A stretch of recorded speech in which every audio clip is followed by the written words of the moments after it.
because I don't like winning that easily. Wow. Oh, such a scumbag. Yep. Anyway, got this We're next game loaded up soon. They're on the loading screen now.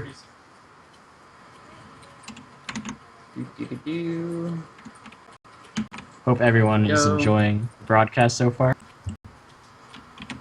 I mean, they just stare at our faces for half the time. They should be. Wow. Stare at your face. Yeah, because that's obviously the best thing. That's okay, so spawning in the bottom left position. Oh, Larry Chris, happy Valentine. It's a Exert player. It's Panda Baby. And in the top right corner, we've got the Teal Press. He's down 0-1 and he needs your support. It is Socket. Wait, how come I always introduce the losing player? Oh, well, it's Protoss. Against the Zerg player. Maybe we should stop introducing the Protoss player. And yeah, so I'll let you winning. introduce the first player, whoever it is, and then that's obviously going to be the player that loses. Yeah, I think I'll just introduce the losers then. That's fine. Now we'll see if Sake tries to do something different than what he did before.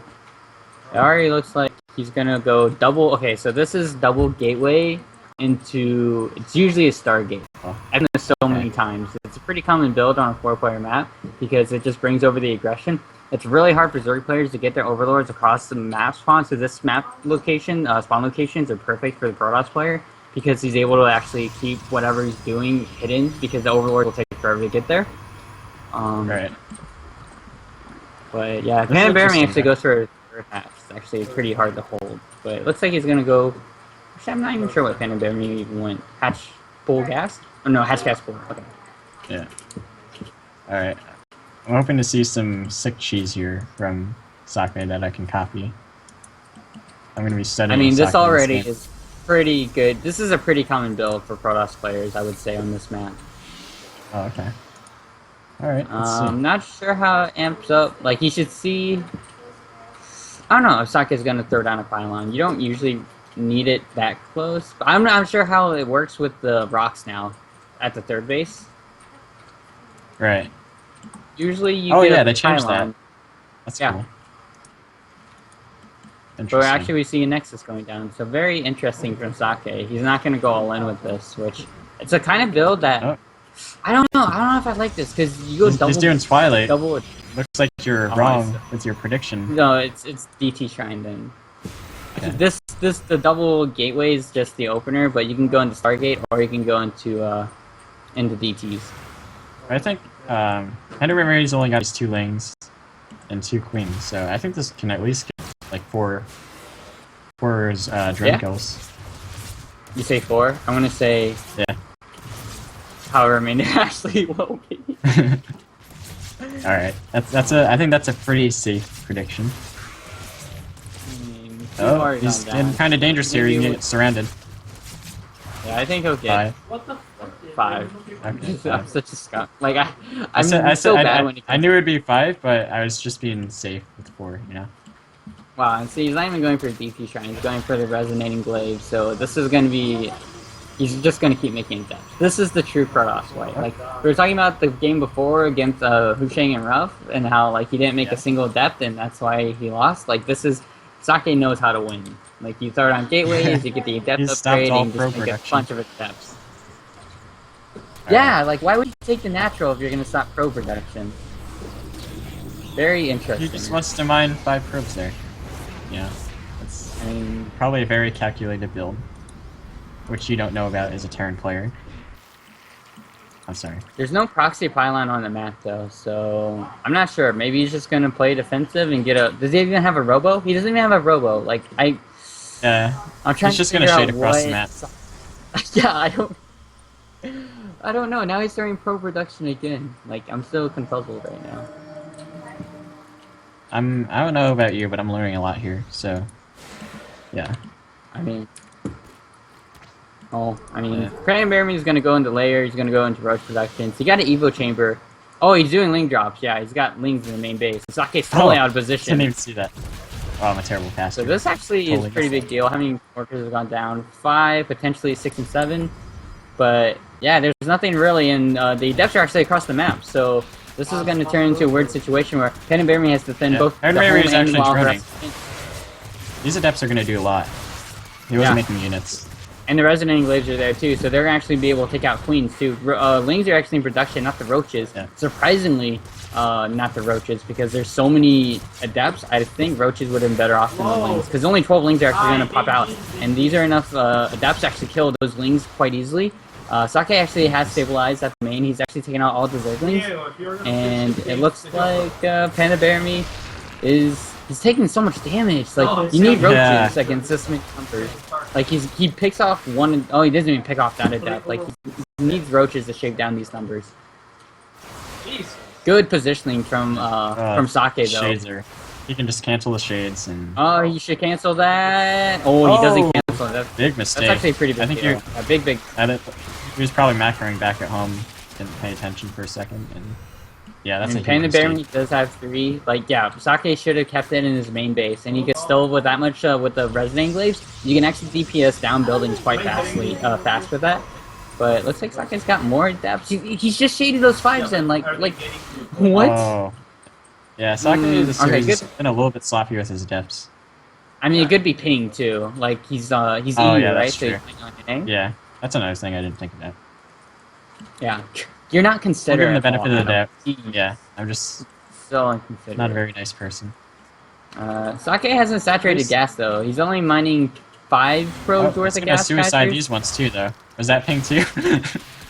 Yeah, that's ping. We're blaming it on ping. Yeah, it's all the ping. But Pan and Bearme is actually in a great position. Like the worker count is slightly in his favor, and he has 3 hatcheries. And Sake is not mining, like he's got 4 out of 3. He's kind of stabilized. Yeah. Oh my god, I took forever. But Sake is definitely in a rough spot. Yeah. And Panda Looks Bearme like can I'm still gonna do Overlord drops. Like it looks like he's trying to do that. He's going to scout to see the 3rd base, and he can actually Overlord drop to try to cancel that after, or even get probes done. Alright, he's doing that. He's going to pick off the pylons, and he's going to go into the main, or he's just going to go into the main. Or he's going to split up his army. The multitasking on this guy is insane. But yeah, Sake is going to split off his army. But, I mean, what do you actually do? Like, it was really weird not seeing a War Prism or a Proxy Pylon for adepts. Right. Bearme droning more, so he's gonna go up. He's got. Yeah, he's gonna have a lot of drones. I'm not gonna try and do the math, but he's probably gonna go up over 60 drones, which is good. I would say that's a pretty safe assumption to make. Alright, don't pull cats on me. Okay. You know, fine, you can pull cats on me. I don't care. I'll be your client. Hydrogen is going down. Thanks, Adam. Spire and Hydrogen is going down. +1 range attack. So looks like he's gonna go similar style that he did before. I guess the Spire is just a safety maneuver, just in case. But I don't know why it would be needed. Safety. It is 15 hard. meter switch.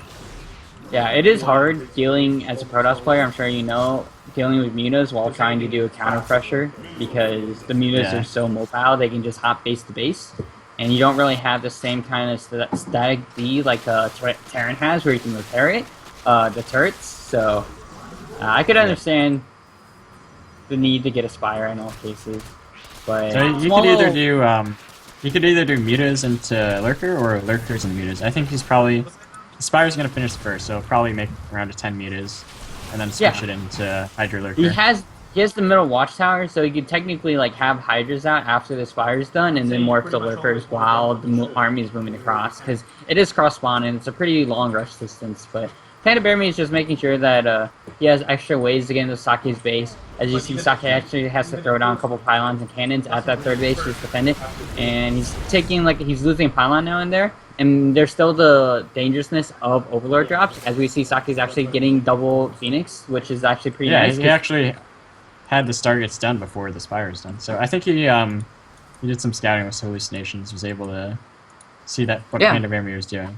So the Phoenixes will help defend against the Mutalisks quite well, and when they come to the big engagements against Lurkers, the Phoenixes can actually pick up the lurkers so they won't deal any damage, Yeah. which is a pretty good deal. So Phoenixes are pretty invaluable right now. Yeah. For sure. I think the scary part is going to be the lurkers, even though he's got the Phoenixes to lift him. Yeah, but see, this is what we were talking about. Like, the mutas just come in, oh wow, he does actually lose. Actually, he's losing quite a bit. He lost, like, what, 3 mutas? Yeah, right he went there? through the cannon wall Pretty big. at the 3rd. Oh wow, yeah, so he's gonna actually get a kill. Oh, he's gonna on kill him. the 3rd base. The 3rd base is dead. It's really not good. He should be kiting, just in case. He might barely not... Oh my gosh. Oh, he's gonna get it. No. He's gonna get it. Yeah. He knew. Can you Guardian Shield the Nexus? I don't think so. Pretty sure You it's should just know works for this, units. right? I could be wrong though. No, I shouldn't know this. Okay, I just friendly aim with my units. I don't know anything about the actual game. That'd be cool if you could do that. I'm like that Protoss that will turn on your Void Raid, like hit E when you're when it you're doesn't facing matter. all Hydras. Yeah. But this, I mean, type of that's Protoss, Wing yeah. Hydra Muta. It's a pretty scary force. So much DPS. Okay. Okay. As we see, the Lings are actually going to get a good wraparound on the army. The Hydras are dealing so much DPS. The Phoenixes are picking up as many Hydras as they can, but they just get picked off because that's just way too much DPS. It's going to be close. Blink is a factor in this fight. And it looks like actually Saki's going to push through this, nice. even so just barely. He's got 17 more Hydras on the way, and I think those reinforcements should be able to clean up. I don't know Saki's push. why Panda Bear Me took that fight off a creep. I mean, there's like no creep. I think he was but probably just there's really no way. confident there. But now Sake has a chance in this game for sure. Yeah, no, Sake has a huge chance. He's reestablishing his 3rd base, and it's going to be 3 base to 3 base. Now he can just pull back and just use the Phoenixes to try to pick off stuff. Yeah, I really don't like how Panda Bear Me has no creep spread, and he's not, like, he took that fight off creep. He could have waited for lurkers while they're morphing in and then use it. Maybe he's just scared that, like, the lurkers would just get picked up from the Phoenixes right away, so he just wanted to try to kill the army then and there, but yeah, I really don't like that. Like, there's no creep spread. Yeah. I think Panda Bear May's kind of just been focused on, the macro aggressive style. So, I mean, wasn't really Sake's focused taking on... a 4. Like, he has Phoenix control, so the mutas aren't really a factor anymore, so there's no way that Panda Bear Me, like, if you look at Overlord spread, there's no way that Panda Bear Me's going to be able to scout the 4th base coming from Sake. That's a good point. Oh, Phoenixes do need to be careful. Loses one. But seven drone kills right there. That's pretty good. And Panda Bear Me's 4th got cancelled, so... Man, this is a pretty back and forth game. Yeah, it's pretty back and forth indeed. I would say the only good way that Panda Bear Me could actually... Like, Panda Bear Me could actually go for a Nidus, use the Overlord that hasn't been killed in the main base, and just go into the main. That'd be pretty cute. But it looks like he's gonna try to just macro this one out. Yeah, Panda Bear Me... I think eventually like Panda Bear Me can push with his lurkers. Like, no creep spread. Like, okay, Overlord's pooping out creep is cute and all, but how are you actually supposed to take a fight? Like, every unit that you have just moves out so slowly. Creep is overrated. Oh yeah, because it's totally overrated. If I could play against a Zerg off creep every time, I would be so happy. Well, I think against Protoss, it's not as big of a deal. Especially with this style. Like, if you're going, like, Ling Ultra style, or Ling Ultra Queen, like, you definitely want to have your creep spread. Well, here comes Panda Bear Me with the Hydra Lurker. That's a huge amount How of many lurkers is this? That's 12 lurkers. Yeah, and that's a lot of Hydras. And they have +2, right? I'm they have actually shivering +2 right now. But Disruptors are on the way. And Disruptors, all these lurkers are...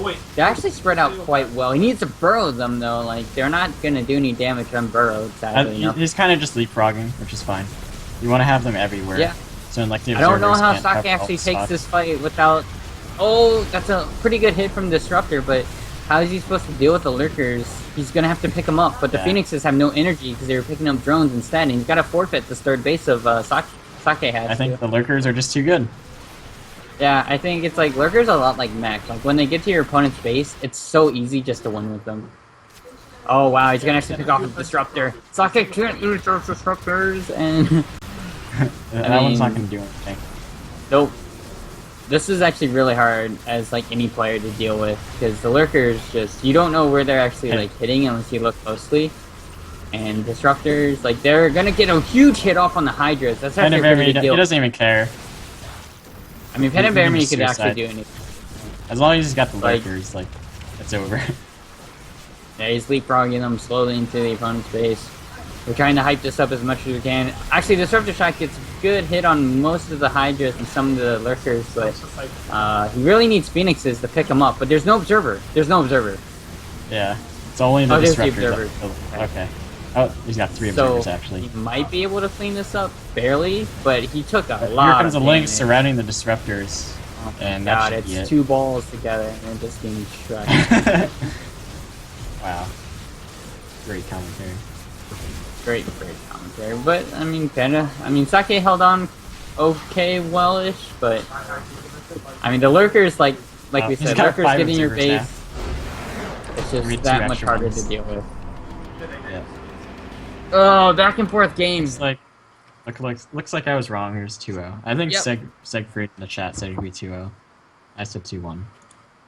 But yeah, really solid play from Bearman. Yeah, totally agree. It was a very back and forth game. It's gonna be rough for